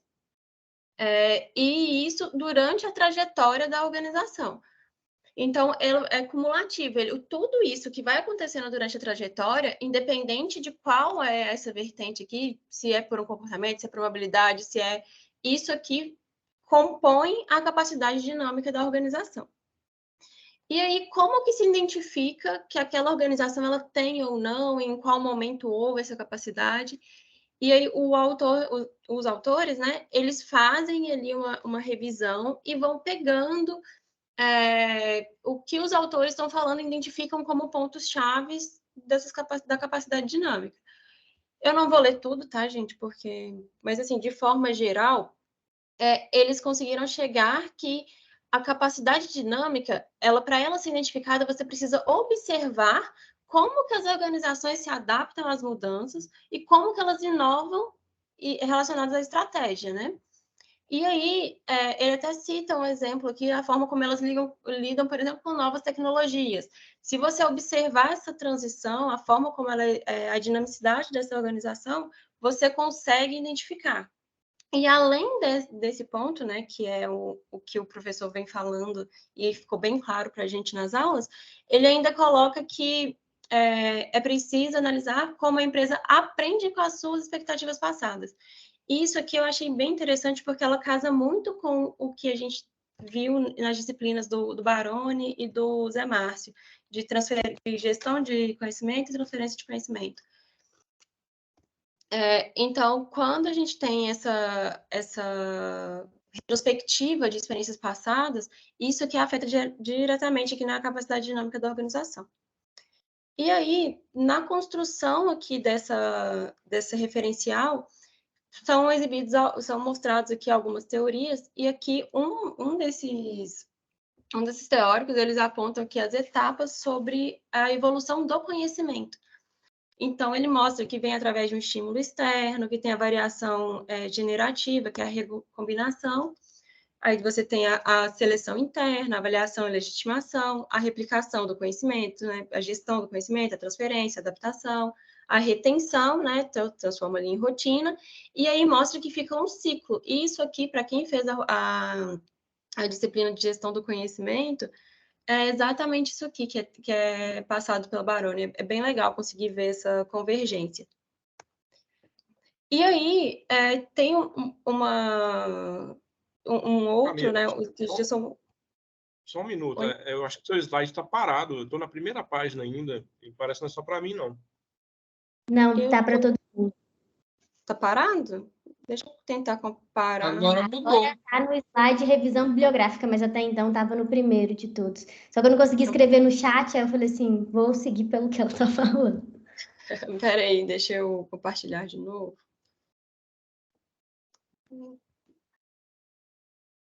Compartilhar tudo. É porque eu não consigo compartilhar tudo, eu só consigo compartilhar a janela específica. Será que é por isso que está travando? Veja se está mudando. Tá mudando. Tá mudando, mas parou em revisão bibliográfica. Na verdade, não está no modo de apresentação, né? Nós estamos vendo o modo de edição dos slides. Né? Eu acho que deve estar com... Você está com duas telas? De repente está com uma tela... Não, tô com uma só. Eu acho que é a minha permissão aqui de compartilhamento, tá? Porque eu acho que quando eu coloco no modo de apresentação é que vocês param de ver o que eu tô vendo. Deixa eu manter aqui no modo de Você está compartilhando o screen, a janela ou a tela de trabalho? A primeira opção ou a segunda? Deixa eu ver aqui. Deixa eu recompartilhar.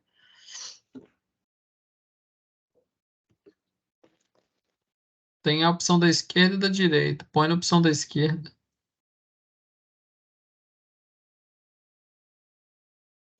Porque para mim eu tenho a opção aqui, tipo, da guia do Chrome, janela e tela cheia. Só que tela cheia, por exemplo, eu nem consigo.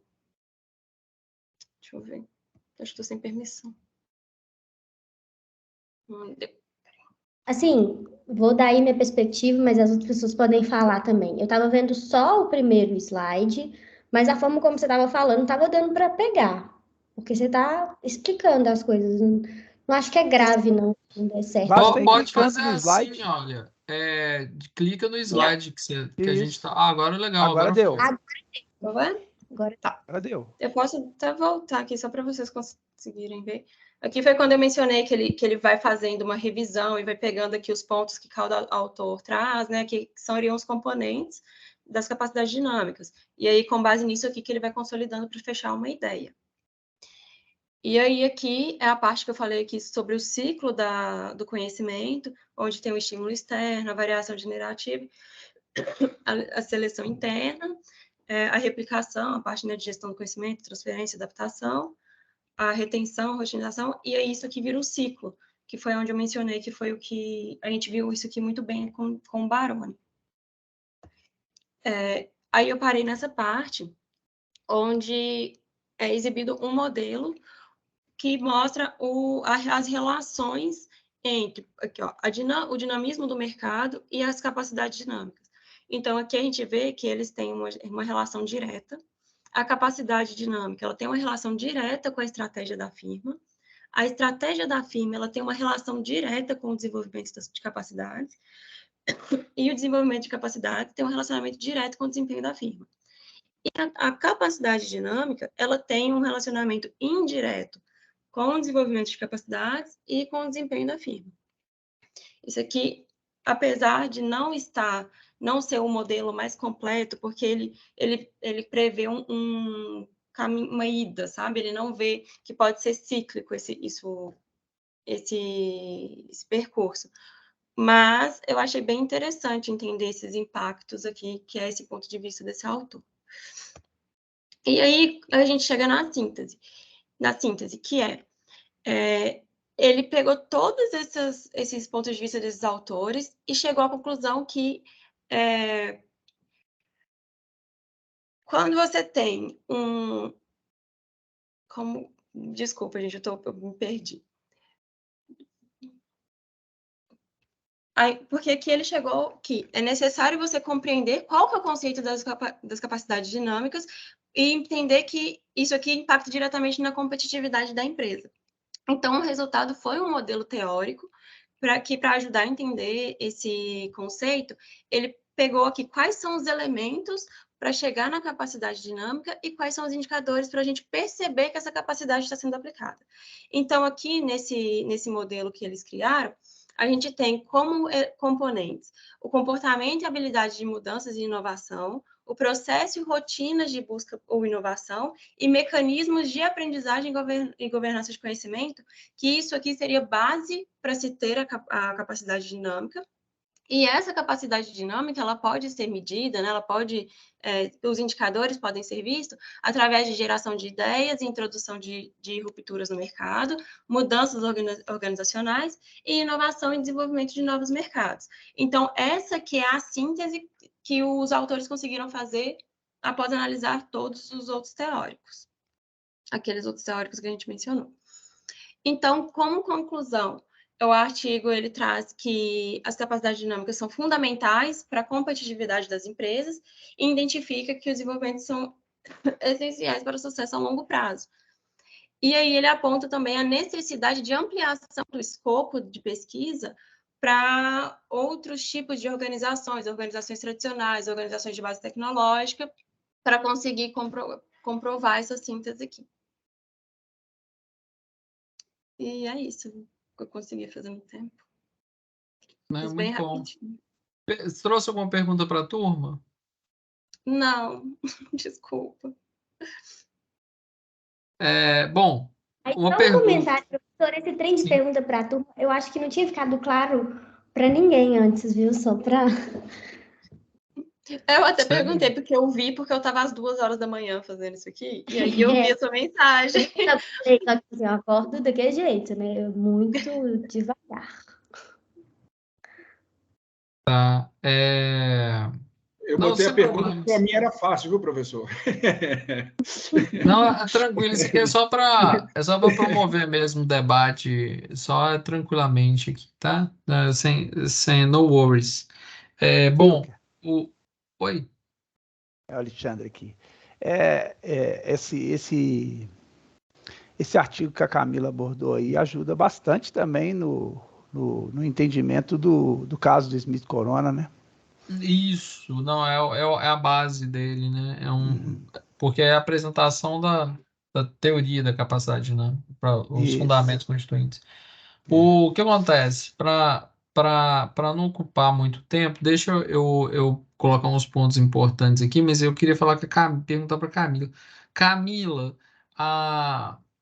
uma solução, tá, que a empresa desenvolve, uma solução ad hoc, tá? Por exemplo, eu vou lá e num determinado momento crio um programinha lá na organização para poder captar ideias, ok? Para desenvolver uma inovação. É muito comum a empresa fazer, né? Um workshop, engaja a empresa inteira, etc. Vai para um hotel e tal, para poder bater uma meta, ok? A empresa foi lá, criou um determinado ano, beleza? E pronto. É um evento. Isso pode ser considerado uma capacidade dinâmica? Então, depende do que você absorve desse evento e do como você vai aplicar, né? Porque, assim, vou citar um exemplo baseado em fatos reais. Eu trabalho numa fintech, né? Que é uma holding de um grupo do agro. E aí houve um evento desses de inovação e tudo mais, que ele acabou não sendo continuado, assim, não está tendo edições posteriores, mas que desse evento em específico que aconteceu, conseguiu tirar coisas proveitosas que foram implantadas, sabe? Então, assim, a empresa chama Magi do agro, né? E aí uma das coisas, por exemplo, que foram as ideias foi sei lá, um guarda-chuvão lá para na hora que vai colocar a soja no navio, vamos supor. Isso aí mudou toda uma perspectiva de uma coisa, uma parte logística, que mudou processos, que teve que dispersar novos conhecimentos, enfim. E isso aí pode dizer que foi internalizado porque passou a ser parte de uma rotina ali. Agora, quando você faz eventos igual os eventos de post-it na parede, que aquilo ali nunca mais é revisitado, aquilo não é implantado, eu não consigo considerar isso como Perfeito.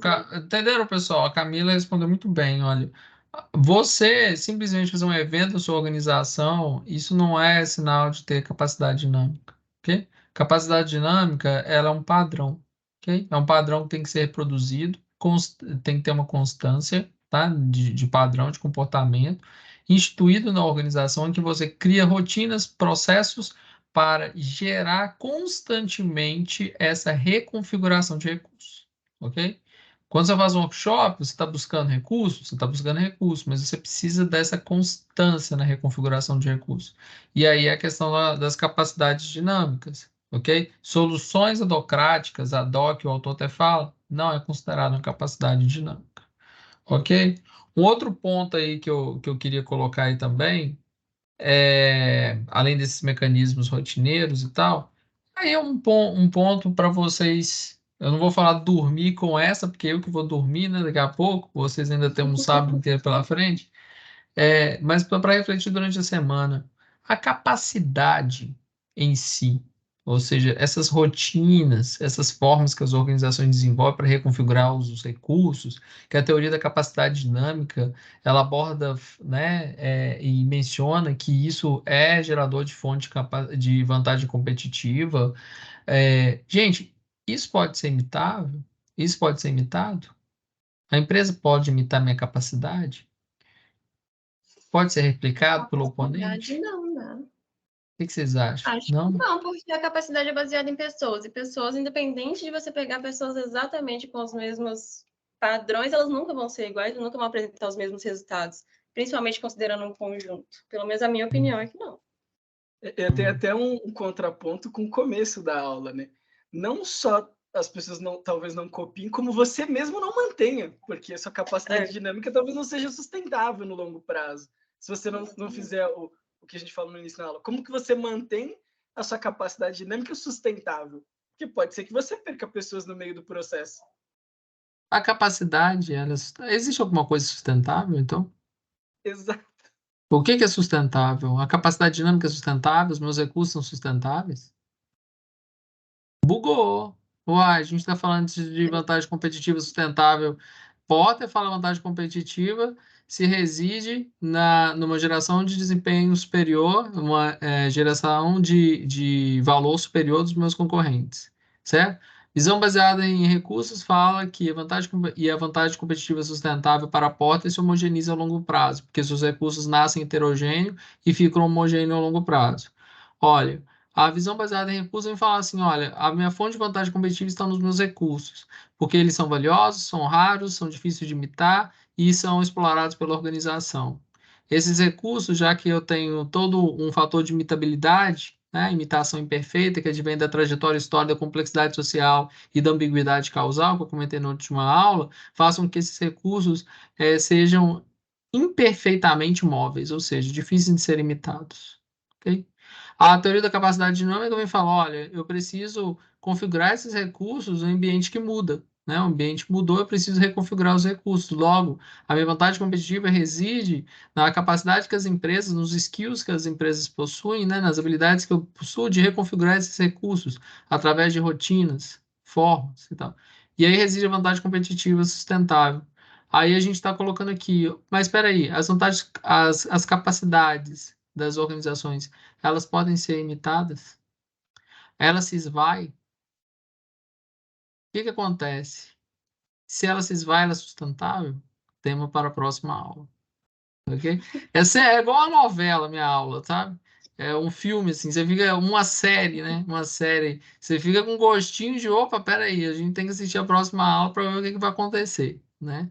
Mas, gente, isso que a gente está falando, veja, a gente está abordando um tema, né, de teorias da estratégia, a gente está chegando nos finalmente, e a gente está vendo que, veja bem, cada perspectiva trata de uma forma, e as últimas perspectivas que até então, né, que a gente está abordando, das grandes perspectivas que são mais atualizadas em detrimento das primeiras, a gente vê que elas têm críticas, ok? E críticas atuais. E essas críticas são derivadas da realidade atual, ok? E aí vocês vão ver o porquê que eu estou falando que são derivadas da realidade. Porque assim como a crítica do Porter veio da realidade, do momento que se viveu a visão baseada em recursos e a teoria da capacidade dinâmicas, aí que vai na década de 90, né, década de 80, a visão baseada em recursos, uma nasce em detrimento da outra, a gente também tem críticas atuais, né? Autores atuais. E vocês podem escrever. Olha que legal, né? Vocês podem escrever artigos sobre estratégias, né? Fazendo alguns recortes específicos, tá? Então é um campo muito rico de conhecimento. E o Smith Corona, a gente vai ver justamente, né? Acabou que a gente não teve tempo de dialogar sobre o Smith Corona. Eu acho que a gente tem ainda uns 12 minutinhos para falar. Mas eu vou primeiro falar assim: tem alguma questão, gente? Tem alguma pergunta aí? Ou não? Não? Tá claro? Todos leram o Smith Corona? Vamos falar do Smith Corona aqui, de uma vez? Ou vocês querem falar no início da próxima aula? Como é que tá aí o processador? O Winchester. Considerando que tem 200 grupos, 200 apresentações semana que vem, então dá uns 12 minutos de agora. Precisa melhor, a gente eu tô morrendo de mas eu prefiro hoje, porque senão não vai dar tempo de fazer tudo na próxima. Vamos falar então, tá? Do Smith Corona. O que vocês tomaram como ideia fundamental nesse caso? Alguém quer começar a falar?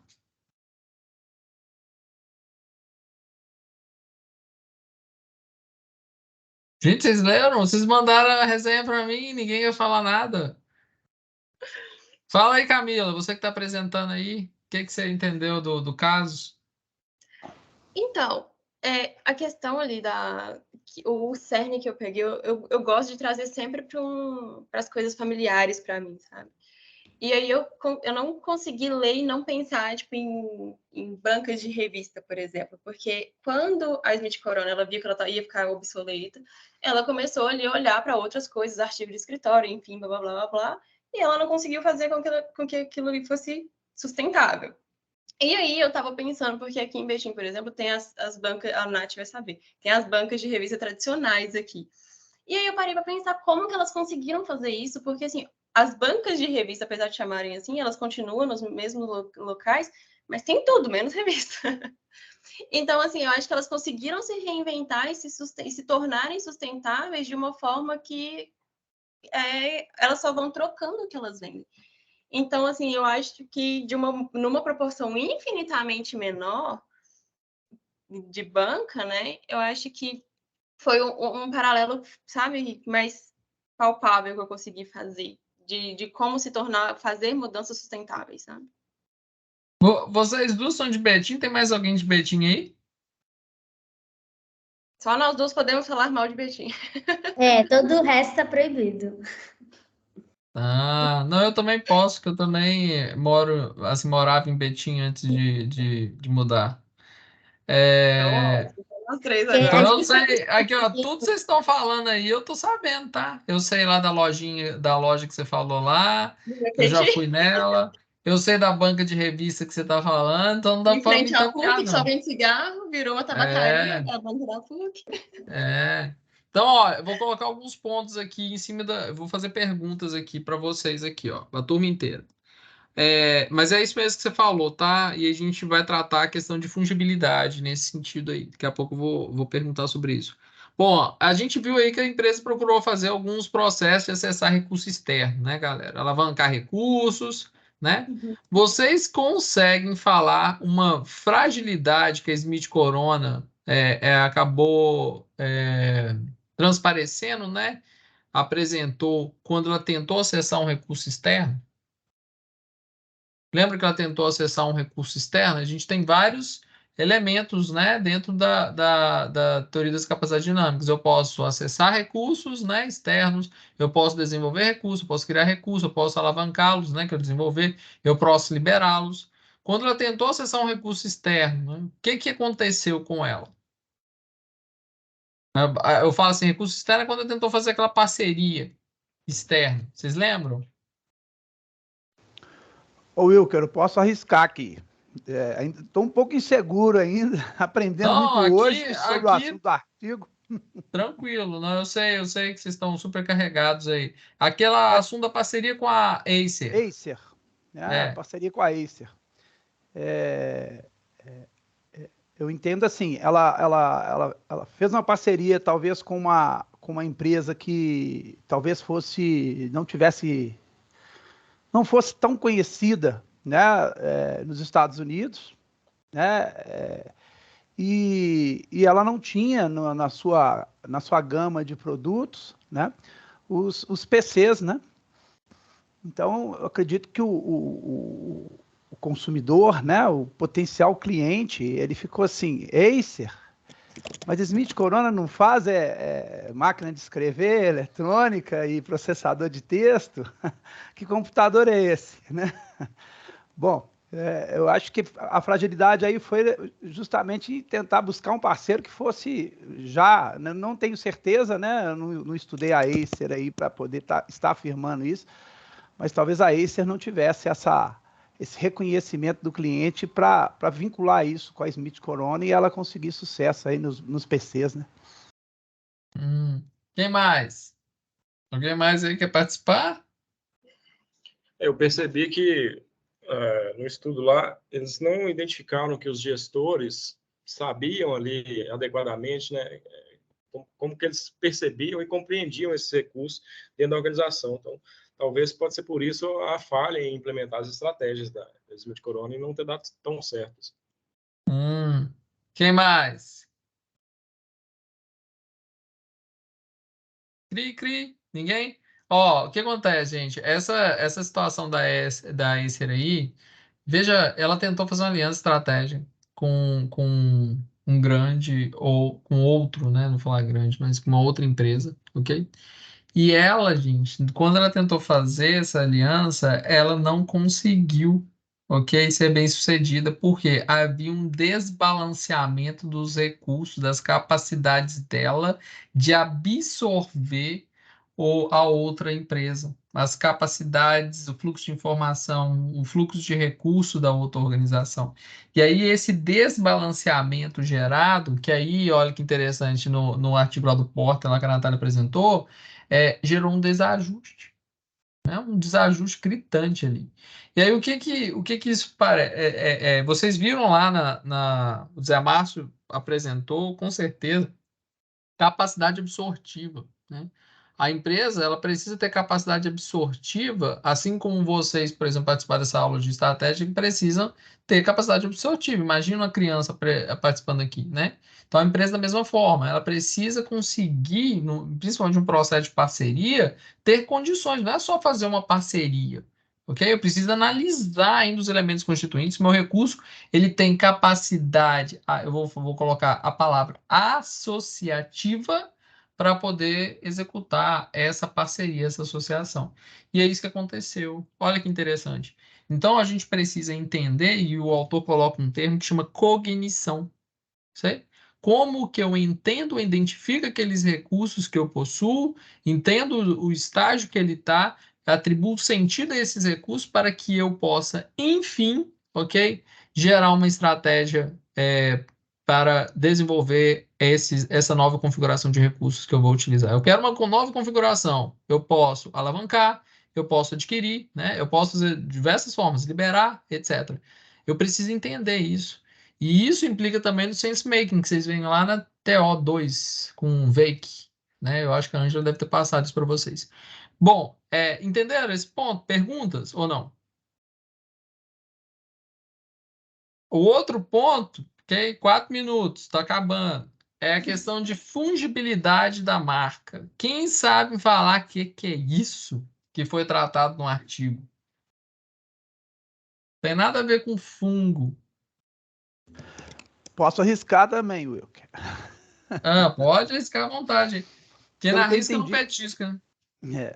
Pelo que eu entendi da fungibilidade, é que com relação a essa questão da realocação, não sei se é o termo mais correto aí do recurso, ele nem sempre tem essa mobilidade, né? E você falou aí da marca, né? Então, essa marca estava fortemente associada lá às máquinas de escrever e às suas evoluções, né? Entre outros produtos que eles tentaram lá. Então, essa tentativa deles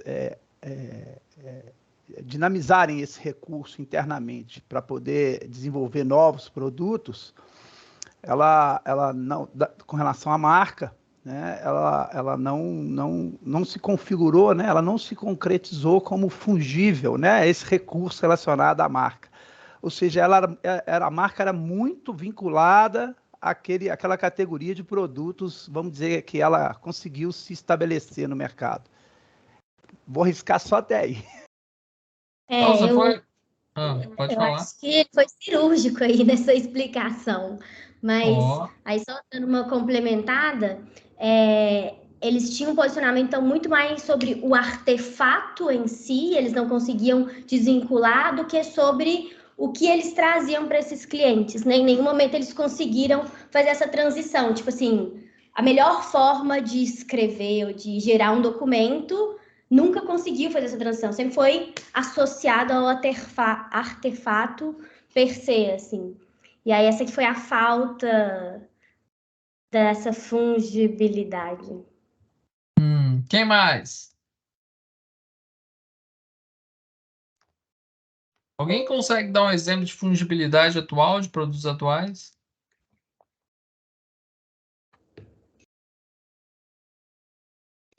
Não? Gente, imagina só, né? Imagina você, né? Eu acho que eu até falei isso nessa aula aí. Eu vou te vender Aqui, gente, olha que interessante. Isso aqui é o Red Bull daqui no Vietnã. Na Tailândia também tem essa garrafinha, que parece um xarope, né? Seria só de curiosidade aqui. Agora, imagina esse Red Bull aqui e eu tomar. Imagina, tá? A Bombril fazendo energético e vendendo assim, ó, Bombril.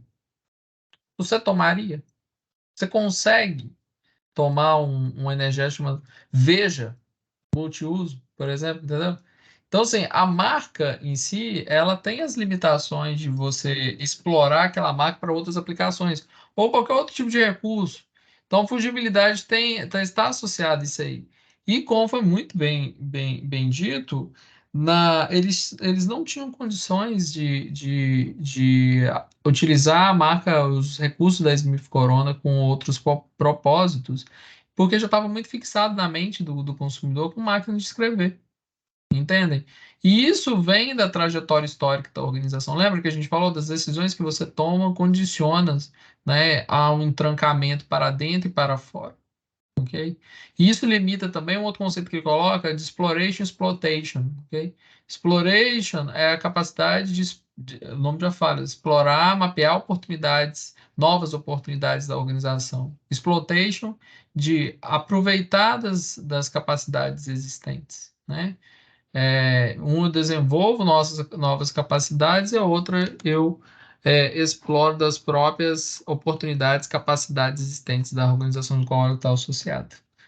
Pessoal, perguntas? A gente já chegou no tempo. Não? Então, olha, a próxima aula, então, a gente faz os 2 artigos que não foram apresentados, já começa com eles. Depois a gente passa para os demais artigos, que, se eu não me engano, são 4. E eu vou fazer a exposição teórica a respeito da crise, tá? Logo após as apresentações, para a gente só fechar esse conteúdo aqui, tá? Então, assim, vai começar já com as apresentações, então não atrasem, que aí eu vou fazer a exposição logo antes do artigo de crise, tá? Para não fazer muita confusão. Ok? Muito obrigado, ótimo sábado para vocês. Professor, Aproveitem. desculpa, só uma duvidazinha que me surgiu. A aula é 8 ou 8h30? Porque assim, eu sempre assisti era 8h30. Aí hoje começou 8. O horário é 8 ou 8h30? Desculpa, a minha dúvida. É o 8 que a gente combinou na aula passada, mas tá bom para todo mundo ser 8? Não, ok. Então porque então eu perdi essa parte do combinado aí, desculpa. Ah, não, mas você perdeu os 30 minutos de aula, dá para você recuperar na gravação, tá, gente? Todas as aulas estão sendo gravadas, então vocês podem entrar no chat que vocês vão ver lá a aula, tá? Beleza. Inclusive, para fazer a prova, vocês vão ver que vai ser muito útil, né? O problema é assistir 9 horas de aula, né? 9 nada, né? 15 horas de aula. 15 horas. Tá bom, obrigado, pessoal. Um abraço aí. Oi, Valeu, Alexandre. professor, obrigado. Um abraço para todo mundo. Bom final de semana. Abraço. Vocês também. Aproveitem. Um abraço. Até mais. Abraço. Parabéns, Camilo.